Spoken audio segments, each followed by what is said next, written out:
ತುಮಕೂರಿನ ಕಲ್ಲುಗುಡ್ಡಗಳ ಹಸಿರು ಮಡಿಲಲ್ಲಿ ನೆಲೆಸಿರುವ ಒಂದು ಪುಟ್ಟ ಊರು, ಅದೇ ದೊಡ್ಡ ತಿಮ್ಮಯ್ಯನ ಪಾಳ್ಯ. ಈ ಊರಿನ 18 ಮನೆತನದ ಜನರಿಗೆ ಆ ತಾಯಿ ಕಾಳಘಟ್ಟಮ್ಮನೇ ಸರ್ವಸ್ವ. ಮನೆ ಮನೆಯಲ್ಲೂ ಆ ದೇವಿಯ ನಾಮಜಪ ಕೇಳಿಸುತ್ತಿತ್ತು. ಪ್ರತಿ ವರ್ಷ ಎತ್ತಿನ ಬಂಡಿಯನ್ನು ಮಲ್ಲಿಗೆ ಮತ್ತು ಮಂಗಳದ ಹೂವಿನಿಂದ ಸುಂದರವಾಗಿ ಸಿಂಗಡಿಸಿ ತಾಯಿಯ ದರ್ಶನಕ್ಕೆ ಹೋಗುವುದು ಈ 18 ಮನೆತನದವರ ಪವಿತ್ರ ಸಂಪ್ರದಾಯವಾಗಿತ್ತು. ಆದರೆ ಆ ವರ್ಷ ವಿಧಿಯಾಟ ಬೇರೆಯೇ ಇತ್ತು. ಆಕಾಶ ಮೌನವಾಯಿತು. ಮಳೆ ಬರಲಿಲ್ಲ. ಮೋಡಗಳು ಕರಗದೆ ಊರಿನ ಕೆರೆ ಬತ್ತಿ ಹೋಯಿತು. ಹಸಿರಾಗಿದ್ದ ತೆಂಗಿನ ತೋಪುಗಳು ಒಣಗಿದವು. ಸಾಲದ್ದಕ್ಕೆ ಮಕ್ಕಳ ಮೈಯಲ್ಲಿ ವಿಚಿತ್ರ ರೋಗಗಳು ಕಾಣಿಸಿಕೊಂಡವು. ಹಳ್ಳಿಯ ಜನರ ಕಣ್ಣಲ್ಲಿ ಕಣ್ಣೀರೂ ಬತ್ತಿ ಹೋಗುವಷ್ಟು ಬರಗಾಲ ಆವರಿಸಿತ್ತು. ಆ ಮನೆತನದ ಹಿರಿಯರು ಸಂಕಟದಿಂದ ಒಟ್ಟಾದರು. ತಾಯಿಯನ್ನು ಕರೆಯೋಣ, ಅವಳೇ ನಮಗೆ ದಾರಿ ತೋರಿಸುತ್ತಾಳೆ ಎಂದು ನಿರ್ಧರಿಸಿದರು.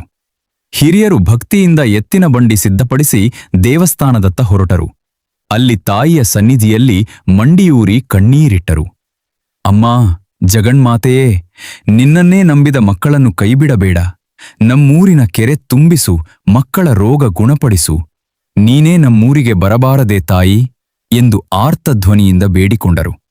ಪ್ರಾರ್ಥನೆ ಮುಗಿಸಿ ಭಕ್ತಿಯಿಂದ ಮರಳಿ ಊರಿಗೆ ಬರುವಾಗ ಕಾಡಿನ ಹಾದಿಯ ಒಂದು ತಿರುವಿನಲ್ಲಿ ಒಬ್ಬ ಹಿರಿಯ ಅಜ್ಜಿ ನಿಂತಿದ್ದರು. ಹಣೆಯಲ್ಲಿ ದೊಡ್ಡ ಕೆಂಪು ಕುಂಕುಮದ ಬೊಟ್ಟು, ಕೆನ್ನೆಯಲ್ಲಿ ಅರಿಶಿನದ ಕಾಂತಿ, ತಲೆಯಲ್ಲಿ ಮಲ್ಲಿಗೆಯ ದಿವ್ಯ ಘಮ. ಆ ಅಜ್ಜಿ ಮೆಲ್ಲಗೆ ಕೇಳಿದ್ರು, ಮಕ್ಕಳೇ, ಎಲ್ಲಿಗೆ ಹೊರಟಿದ್ದೀರಿ? ಈ ಸುಡು ಬಿಸಿಲಿನಲ್ಲಿ ನನಗೂ ಸ್ವಲ್ಪ ಜಾಗ ಕೊಡುವಿರಾ? ಹಿರಿಯರು ಭಕ್ತಿಯಿಂದ ಹೇಳಿದ್ರು. ಬಾರಮ್ಮ ತಾಯಿ, ಇದು ನಮ್ಮ ಪುಣ್ಯ ಎಂದು ಅವಳನ್ನು ಬಂಡಿಯಲ್ಲಿ ಕುಳ್ಳಿರಿಸಿದ್ರು. ದಾರಿಯುದ್ದಕ್ಕೂ ಹಿರಿಯರು ಆ ಅಜ್ಜಿಯ ಜೊತೆ ಹಳ್ಳಿಯ ಕಷ್ಟಗಳನ್ನು ಹಂಚಿಕೊಳ್ಳುತ್ತಾ ಸಾಗಿದ್ರು.